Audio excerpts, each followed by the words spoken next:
Okay, so here's a question that I get a lot. Minimum wage. How, if we raise minimum wage, then obviously all businesses are going to go out of business because they can't afford to pay people that much. $15 an hour is insane. Well, the thing is, when you first start looking at how we've done minimum wage in the past, you'd see that it was tied to inflation.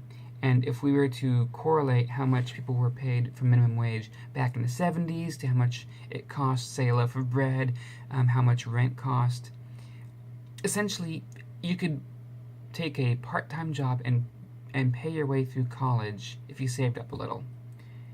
As of today, because of the minimum wage the way it is, and because of the rising cost of education, you'd have to be working, I want to say, like 23 hours a day at minimum wage in order to pay to go to college.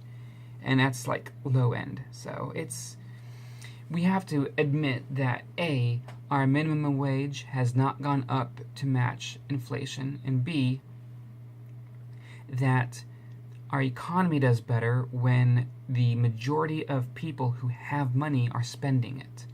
And unfortunately, because of the low minimum wage, people who are middle class and working class don't have extra spending money to, buy a new car or to go on a vacation or to get a new kind of, say, appliance for their kitchen. Because of this, it's caused our overall GDP and our overall spending ability from the middle class and working class to be crushed. And unfortunately, that has a effect when it starts going over the entire economy, because yes, you can have like 500 millionaires, but 500 millionaires are not going to buy a million pairs of pants each. The million people who are struggling to make ends meet, all of them are buying one or two pairs of pants, and that will generate more revenue because there's more of us who are at the bottom of the totem pole than there are the few at the top.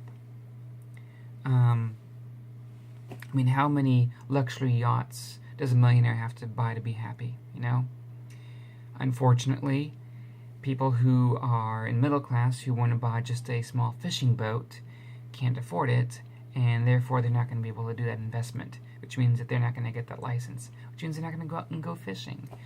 And you can just see how that little bit means that if 10 or 20 people can't go fishing and can't get their little boat and can't go out there and can't catch fish, or at least try to catch fish, or, drown worms, then it's actually hurting the economy, because it means that there's less fishing tackle being bought, less fishing lines being bought.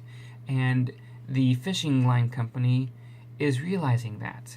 All these different companies out there that are trying to sell and market and get their things sold are all realizing, hey, the economy is really bad, and it's been getting really bad. And unfortunately, everyone trying to cut back at the same time means that the working class, aka the largest consumer base ever, is suffering.